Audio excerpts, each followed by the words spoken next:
Bom dia para todos. Hoje a gente vai falar de função logarítmica, tá? Estamos aí na página 41. Estamos na página 41 e a gente vai estar vendo aí algumas características da função, vamos entender como é que ela funciona, né? Então, ó, a função logarítmica é mais ou menos assim.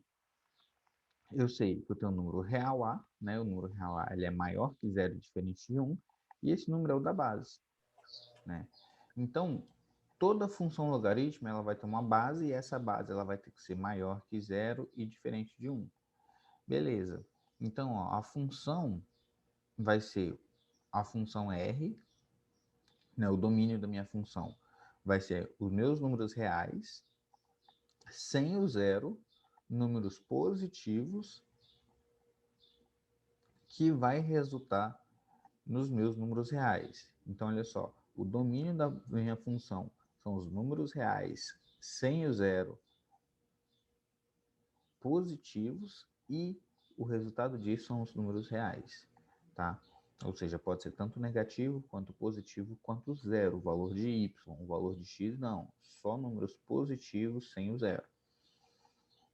Aí ele fala, ó, definida por log de x na base a, né? Então a função logarítmica ela possui domínio nos reais positivos e contradomínio nos reais e se associa a cada valor de x domínio um número na forma de log de x na base a, sendo a base a maior que zero e diferente de 1. Né? Então a gente já viu isso aqui, ó. A base a maior que zero e a diferente de 1. Então daqui a gente já vê, ó, logaritmo de x na base 5. A base é maior que zero e diferente de 1. Log de x na base 0,4 é maior que zero, né, e diferente de 1. Log de x, aqui é o número e, né, ln de x não é o número e. Então, ó, log de x na base e é maior que 1. Log de x na base 10, e 10 é maior que 1, e é diferente de zero. Então, todos esses aqui são exemplos de funções do quê? Logaritmos. Tá, e como é que funciona o gráfico dessas funções? O gráfico dessas funções vai funcionar de maneira bem característica, vocês vão perceber. Ó. A função logarítmica, assim como a que a gente estudou anteriormente, né, afim, quadrática, exponencial, ela possui um gráfico característico. Por quê, Juan? O que é um gráfico característico? Não entendo nada disso. Você entende? Eu vou te mostrar que você entende. Por quê? Na função afim, vamos supor, tinha eixo x e eixo y. Na função afim, eu tinha ou a reta fazia isso, ou fazia isso, né? Ou seja, ou ela era decrescente ou crescente, eu tinha os valores aqui ax mais b, e eu consegui identificar isso no gráfico.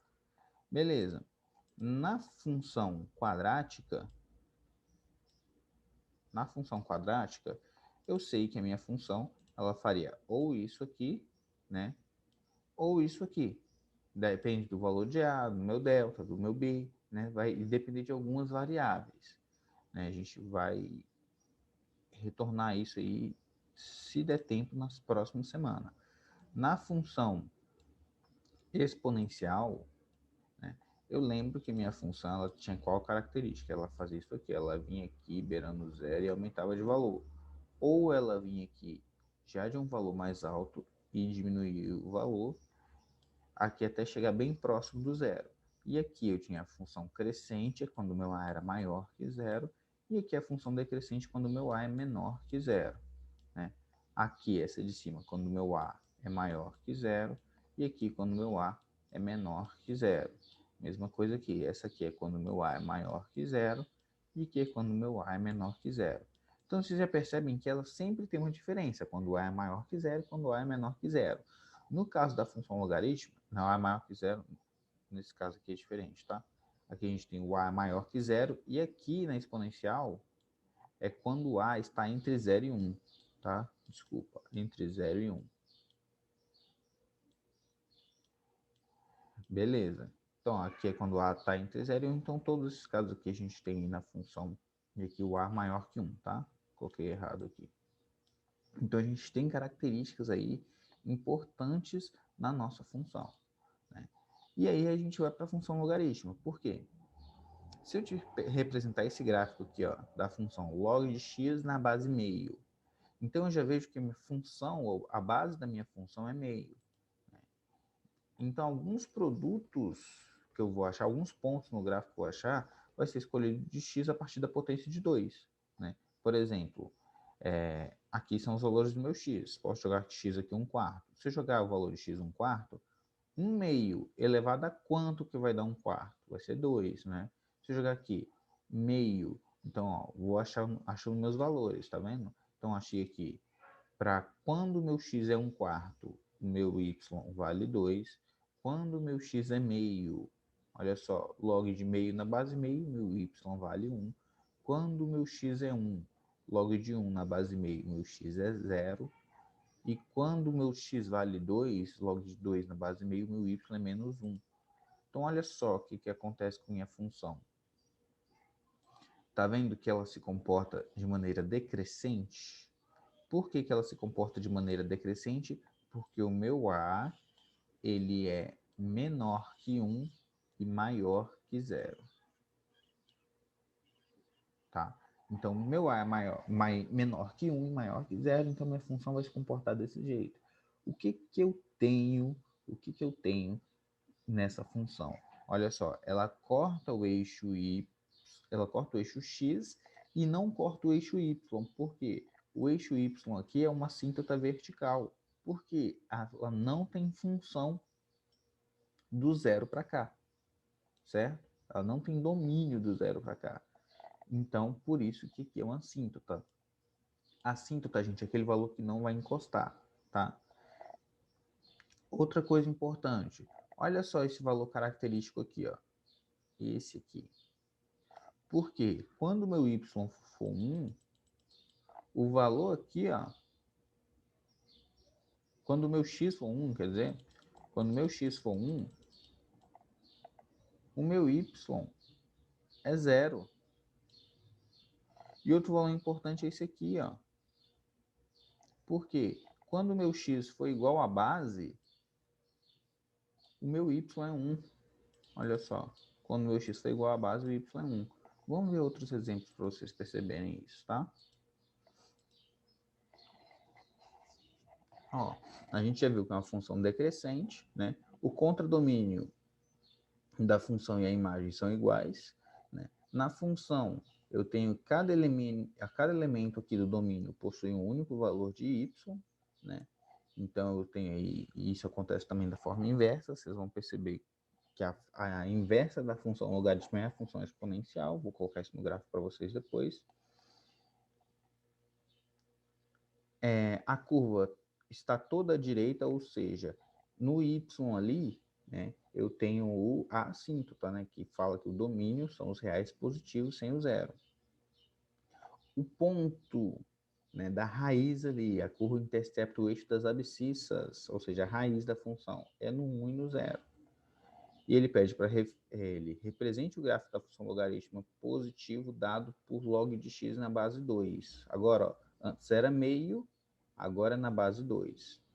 Se eu for representar esse gráfico, gente, eu já vejo que a base aqui, ó, agora é diferente. Né? Então, ó, se eu colocar os valores referentes à base 2 no meu x aqui, ó, colocar x igual a 1/4, eu vou achar que y é menos 2. Se eu coloco x igual a meio, eu vou achar que y é menos 1.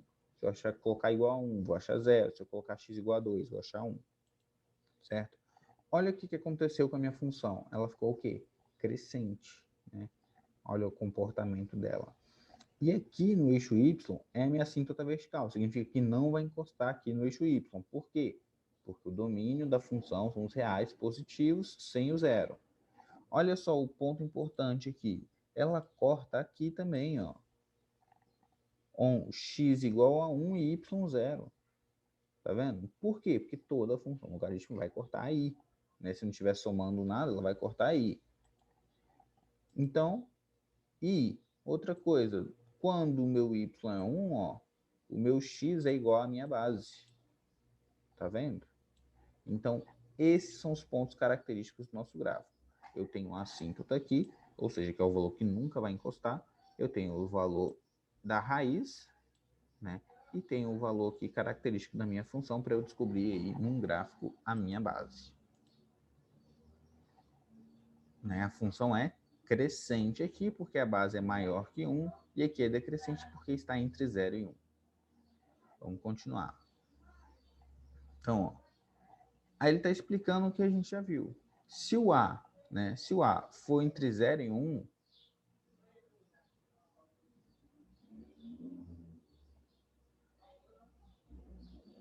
olha aqui, ele já fala aqui, ó, podemos concluir que o gráfico de uma função logarítmica são os reais positivos sem o zero, gerando os números reais, né? E o log de x na base A, em que o A ele pertence aos reais positivos menos 1, né? Porque não pode ser base 1. Então a gente tem aqui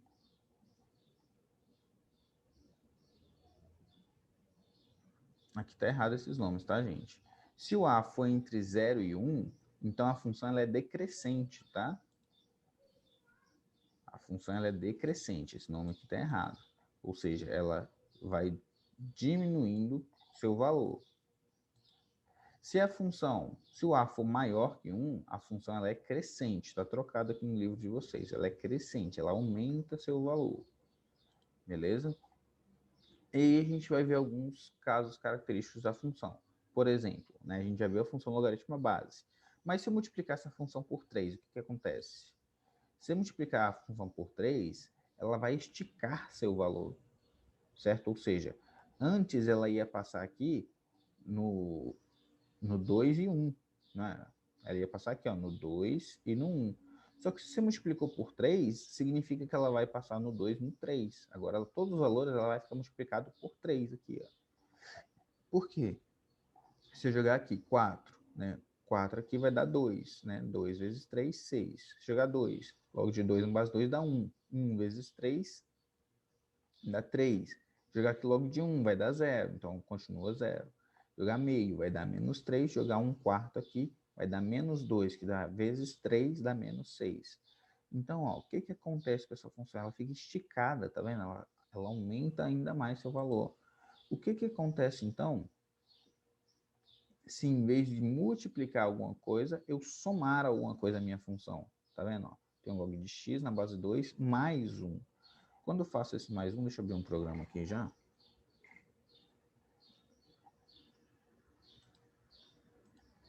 Quando eu faço esse mais 1, o que, que acontece? Significa que eu estou deslocando essa função uma unidade para cima. Sempre, gente, que eu tiver um mais 1 aqui, ó.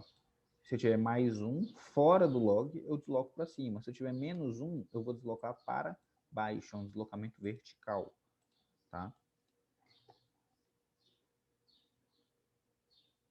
Calma aí, gente. Tá aparecendo agora. Isso.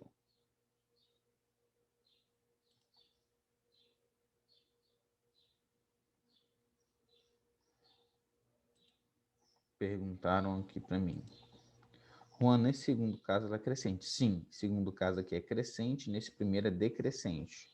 O livro trouxe errado aí para vocês, tá? Faz um risco aí no livro, anota aí. Tá bom? Anota aí, ó, nesse aqui e nesse aqui. Faz um risco, anota de caneta, para não esquecer. Senão, quando você estiver estudando e errar, vai falar que o professor não falou. Então, ó, olha o gráfico da função. Tá vendo que antes ela cortava aqui no 1, ela deslocou uma unidade para cima. Olha só. Então, agora, antes era 2 e 1, agora passou a ser 2 e 2. Tá vendo? Eu vou mostrar para vocês, assim que abrir o GeoGebra, como é que funciona isso na prática? Se eu colocar meio, se eu somar 2, se eu somar 3, né? Então, ó, qualquer gráfico que a gente vai esboçar na forma assim, log de x mais k, né? A gente tem que lembrar que essa função ela vai deslocar o gráfico para cima ou para baixo, né? Se você somar mais 2, ele vai deslocar 2 unidades para cima. Se somar menos 2, vai deslocar 2 unidades para baixo, tá? E se a função tiver assim, ó, o menos 2 ou mais 2, ele tiver aqui dentro do log. Aí, gente, que tá a questão. Se ele tiver com um sinal negativo, sabe o que vai acontecer? ela vai deslocar 2 unidades para a direita. Ou seja, se eu colocar menos 2 aqui, ó, ela vai deslocar nesse sentido. Tá vendo? E se eu colocar mais 2? Se você colocar mais 2, ela vai deslocar para a esquerda, tá? Então, aqui é como se fosse o contrário, né? Se você coloca menos, ela desloca para a direita. Se você coloca mais, ela desloca para a esquerda.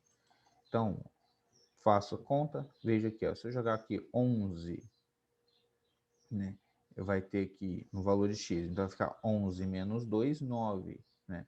9, 1/3 elevado a quanto que dá 9? Dá menos 2, e assim por diante. Eu vou jogando os valores, você vai achando cada ponto no gráfico aqui específico que você quer, e percebe que essa função ela se desloca. Então agora, a assíntota que antes era no zero, né, porque era x mais zero aqui dentro, ela passou a ser no 2. Ela está aqui agora. Essa é a minha assíntota. Então, ó, generalizando de novo, ele pega aqui, ó, o gráfico da função x mais k, né, ele vai ser o quê? Com a diferente de 1, certo? A minha base aí pertencendo aos reais diferente de 1. Primeiramente, se tiver dentro do parênteses, se o k for positivo, a gente desloca para a esquerda. Se o k for negativo, a gente desloca para a direita. Deixa eu mostrar aqui para vocês no GeoGebra como é que fica isso.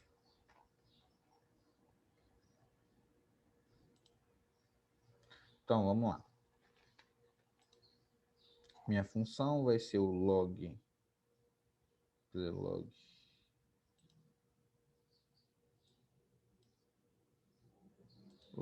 de x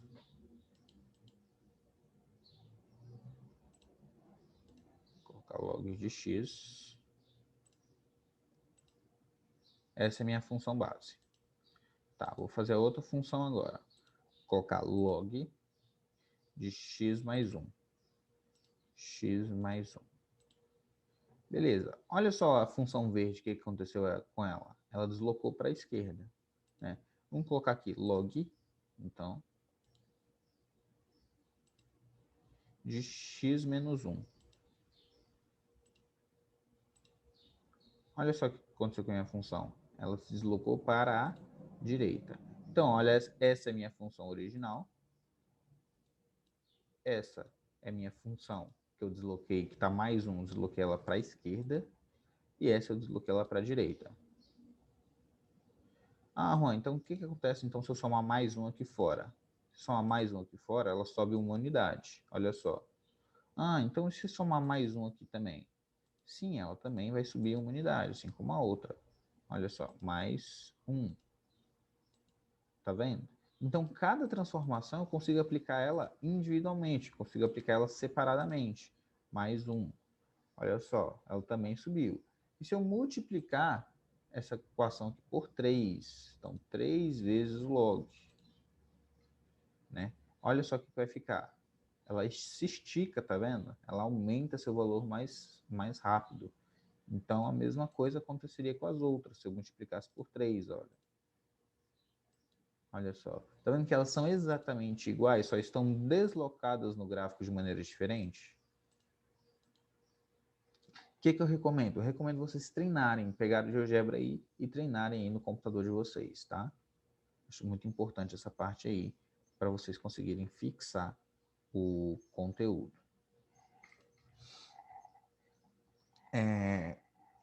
A gente percebe, gente, a gente tem muitas escalas logarítmicas aí medidas no mundo, tanto para a escala de pH, né, que eu mostrei para vocês, que o pH é menos log da concentração de hidrogênio, né, hidrogênio da concentração ali presente naquela solução.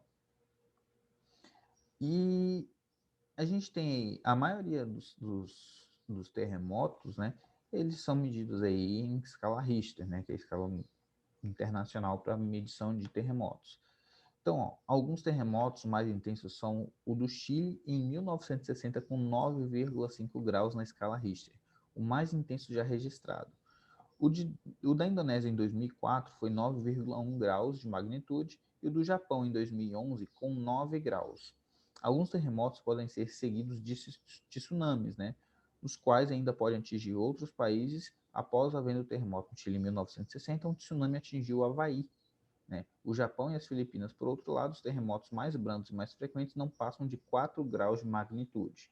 Então, como é que funciona esse negócio de terremotos, a escala Richter, né?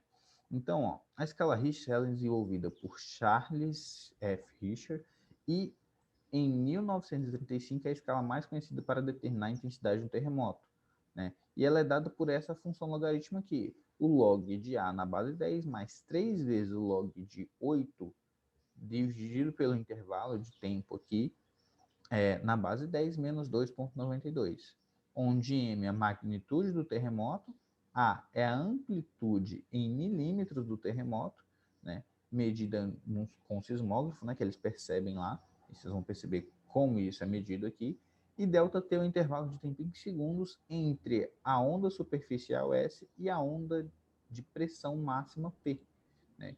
E os efeitos de um terremoto são apresentados nessa tabela aqui, ó. Se for menor que 0,3, o terremoto não é sentido, né? Entre 3,5 e 5,4 pode ser sentido raramente, pode ser sentido, né, mas raramente causam danos. Foi o que aconteceu em Montes Claros, né? Tem uns 2 anos que aconteceu isso, eu acho.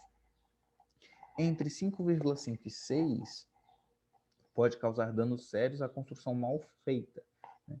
Entre 6,1 e 6,9 ele pode ser destrutivo num raio de 100 km do epicentro. De 7 a 7,9, grande terremoto causando grandes danos a uma grande faixa. E acima de 8 é um enorme terremoto causando uma faixa de destruição enorme. Então, como é que eles medem isso lá? Olha só. Veja a partir de um gráfico obtido em um sismógrafo de uma estação localizada no sul da Califórnia.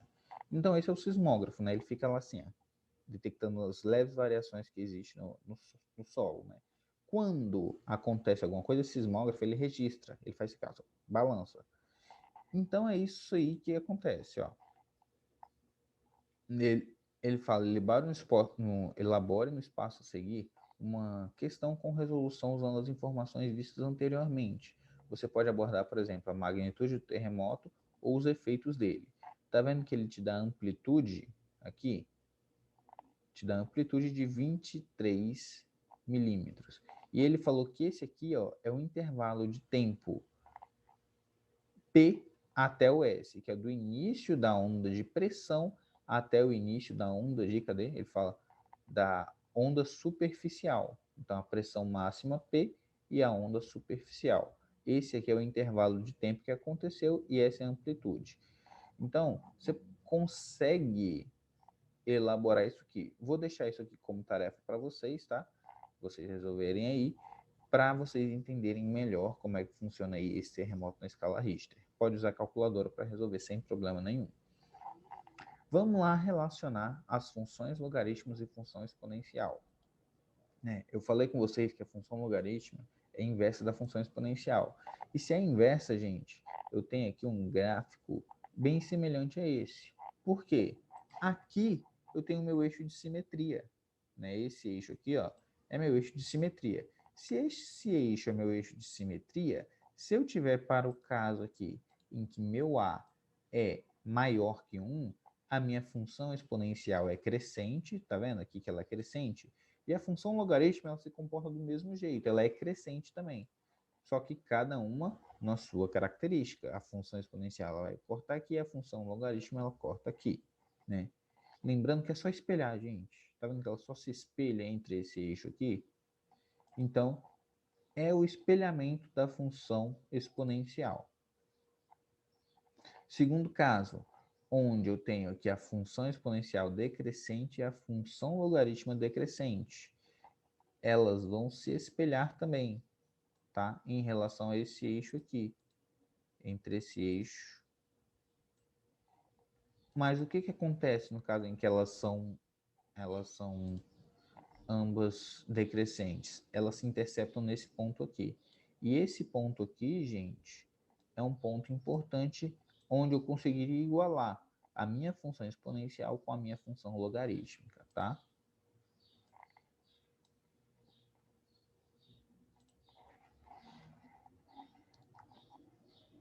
Vocês vão ver aí algumas funções.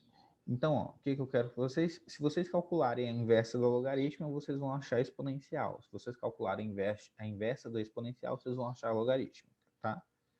Fica com isso na cabeça.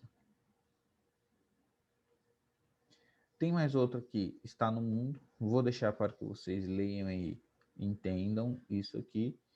E no exercício de aprendizagem, ele pede para determinar o domínio de cada uma dessas funções, né? Para determinar o domínio, eu tenho que lembrar aqui, ó, isso aqui tem que ser maior que zero, né? Seria a condição de existência.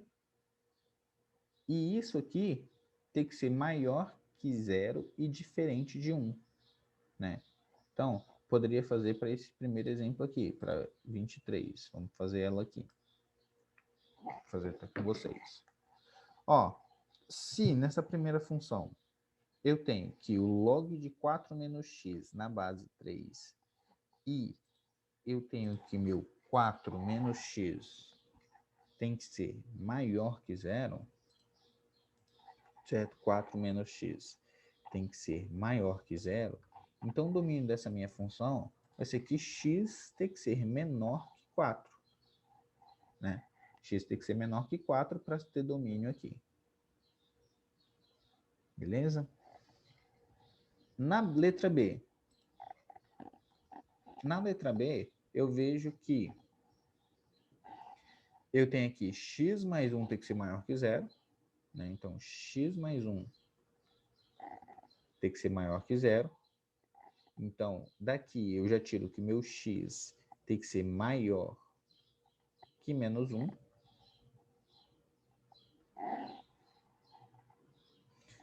E eu tenho aqui na base, né? E a base, ela tem que ser, ou seja, 2 menos x, ela tem que ser maior que zero. E também 2 menos x tem que ser diferente de 1. Tem que ser diferente, vou colocar diferente assim, diferente de 1. Certo? Então, vamos resolver isso aqui, ó. Então, eu vou ficar com x é menor que 2, x tem que ser menor que 2. E além de meu x ser menor que 2, o meu x ele tem que ser diferente de 1. Certo? Eu passo ali 1 subtraindo. Então, vou achar que meu x tem que ser diferente de 1. Beleza? Então, ó, qual a solução? Poderia escrever a solução assim, ó. Qual o domínio da minha função? O domínio da minha função é que meu x pertence aos reais, né? Ele está entre menos 1 e 2, certo? Então, ó, meu x, colocar pertence aos reais, não sei o símbolo de pertence aqui no gráfico, vou colocar assim, x pertence aos reais, né? Tal que o meu x, ele é maior que menos 1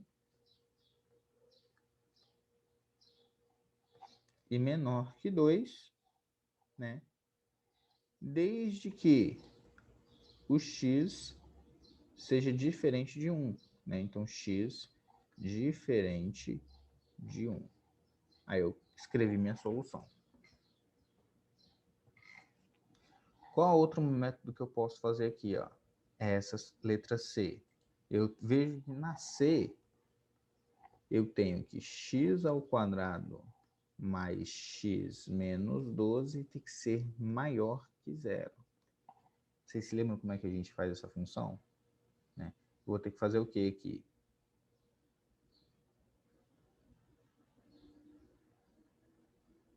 Eu sei que vai ser 4 e menos 3 as raízes. 4 e menos 3. Por que 4 e menos 3? Soma e produto, tá? Vocês lembram, sabem fazer soma e produto aí rapidinho? Não entenderam por que diferente de 1? Vamos lá. Lembra que lá na definição, a gente vê que isso aqui, ó, tem que ser maior que zero e diferente de 1? Por quê? Se eu tiver aqui igual a 1, vai ficar 1 elevado a x mais 1, né? Ou, na verdade, 1 elevado a y vai ser igual a x mais 1. Então, sempre eu vou ter 1 aqui. Então, não faz sentido para mim calcular uma função exponencial com base em 1. Certo? Faz parte da solução. Então, quando tiver aqui na base, ó, quando tiver aqui na base, eu tenho que fazer o quê? Colocar que é diferente de 1 também. Beleza? Então, ó, esse aqui também eu vou ter que fazer diferente de 1. Esse aqui também eu vou ter que fazer diferente de 1. Por que nesse aqui eu não faço? Porque 3 já é diferente de 1 e já é maior que 0. Vamos fazer a segunda parte aqui, ó. Então, ó, resolvendo isso, para quem quer fazer delta, né? Delta, eu tenho aí b ao quadrado, vai ficar 1 menos 4ac, vai dar 49, né? 49. Então, eu vou calcular o meu x, que vai ser menos b, então menos 1, mais ou menos 7, sobre 2a, sobre 2. Então,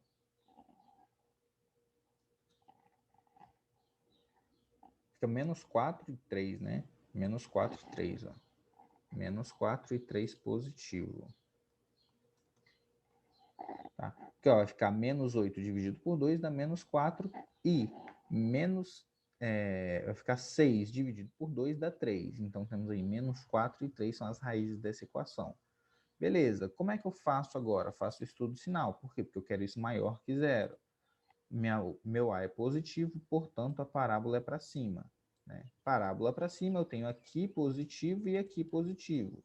Lembrando que aqui eu tenho menos 4 como raiz e aqui eu tenho 3. Então, quando que essa função vai ter o valor positivo para mim?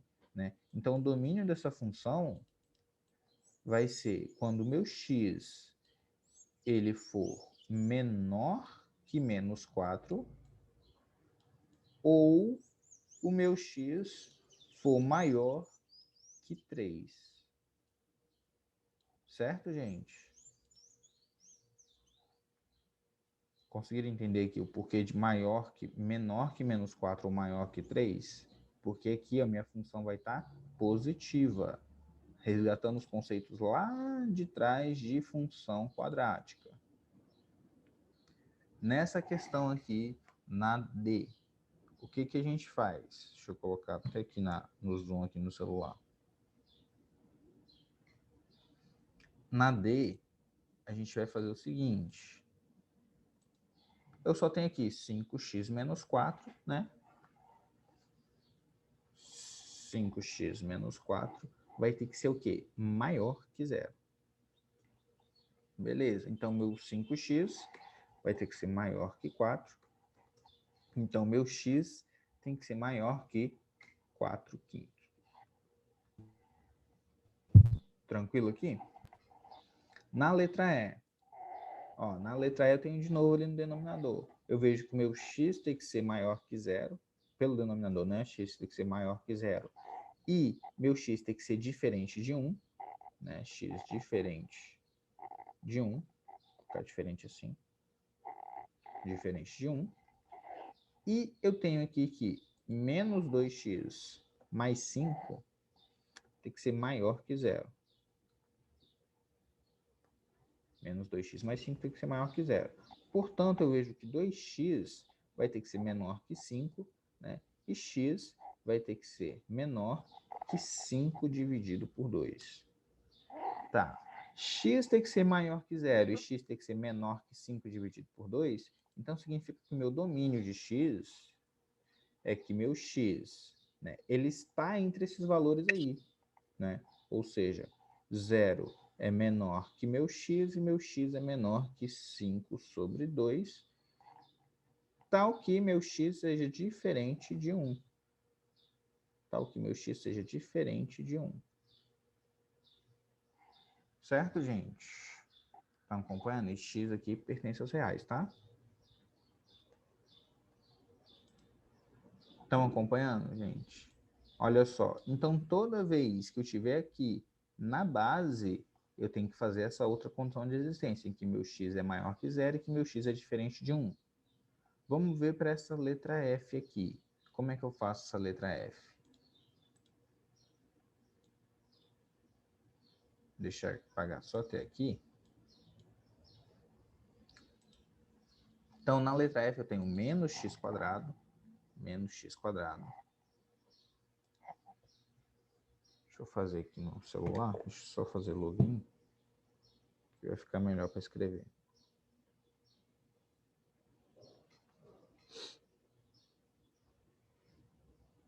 Um segundo.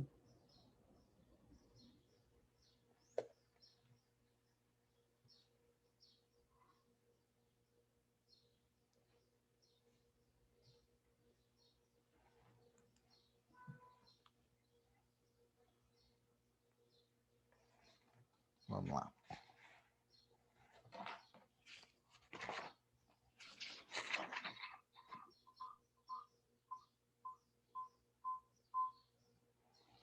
Então, ó, eu tenho aí, nessa segunda equação, eu tenho menos, vou fazer de preto, menos x quadrado, né, mais 2x mais 3 tem que ser maior que zero. Vou fazer aqui a minha equação de segundo grau, certo? Então, vou colocar aqui, meu delta é igual a b ao quadrado, menos 4 que multiplica a, que multiplica c. Então, vai ficar mais isso aqui. Então, delta vai dar 12. Eu vou achar que meu x vai ser menos b, menos 2, mais ou menos, ou 16, tá? Delta dá 16.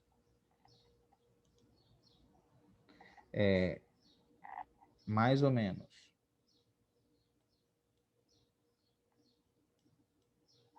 raiz quadrada de 16, que dá 4 sobre 2a, sobre menos 2. Então, vou ter dois valores para x aqui, x1 e x2. Vamos ver. x1 vai ser menos 6 dividido por menos 2 dá 3. x2 vai ficar 2 positivo dividido por menos 2 vai dar menos 1. Beleza, já achei aí a... Tá certo? Menos 6 dividido por menos 2 dá 3. E 2 dividido por menos 2 dá menos 1. Tá certo. Então, olha só, gente. Eu tenho esses valores aqui. O que que eu faço? Estudo sinal. Só que agora aqui está negativo, a minha parábola é para baixo, né?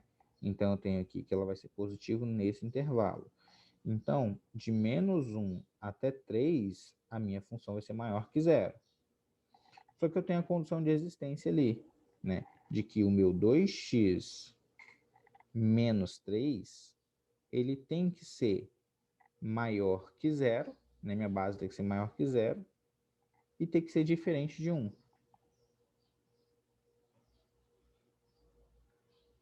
Tá? Minha base tem que ser maior que zero, e 2x menos 3 tem que ser diferente de 1. Beleza, então 2x tem que ser diferente, passa somando pelo lado de cá, tem que ser diferente de 4, logo meu x vai ter que ser diferente de quanto? X tem que ser diferente de 2. Beleza, vamos ver aqui. 2x vai ter que ser maior que 3, então meu x tem que ser maior que 3 meios. Beleza, achei aqui minha função. Agora, como é que eu faço para organizar tudo isso aqui? X tem que ser maior que 3 meios está aqui dentro, né? Então, eu já vejo que meu intervalo não vai ser de menos 1, vai ser de 3 meios, que está mais ou menos aqui, ó, nesse ponto aqui, até o 3. Então, posso escrever essa solução aqui, ó, vou escrever aqui em cima. Meu domínio dessa função vai ser que meu x ele tem que ser maior que meus 3 meios e menor que 2, né? Então, 3 meios é menor que meu x, e meu x ele é menor que meu 3. Outra coisa é que meu x ele tem que ser diferente de 2. Né? Então, tá ok? Meu x tem que ser diferente de 2. E aí, eu tenho o meu conjunto domínio. Beleza aí, gente? Conseguiram entender o que foi feito? Então, ó, eu estou pegando o conjunto solução de intervalos. Então, tudo aquilo que a gente estudou desde o início do ano, né, função quadrática, intervalos reais, a gente junta para achar essa parte de domínio.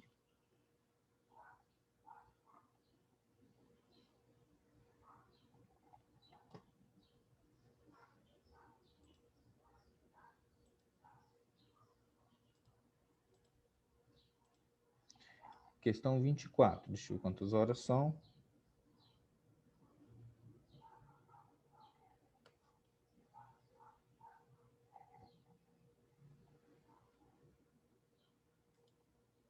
Agora são 9h04. Não vai dar tempo da gente fazer a questão 24, mas ela pede para construir esses gráficos aqui, tá? Vocês vão fazer esse exercício aí em casa, eu não vou fazer com vocês, tá? Se quiserem utilizar o GeoGebra como suporte, pode utilizar, não tem problema. Só fiquem espertos aí para saber construir esses gráficos manualmente, tá? E a aula que vem a gente entra na equação logarítmica. Se tiver alguma dúvida nos gráficos, me falem na aula de amanhã, beleza? Por hoje é só. Eu espero que tenham pegado aí. Isso aí é para determinar o domínio, gente. Determinar o domínio, tá bom? Então, um beijão. Até a aula de amanhã. Tchau, tchau.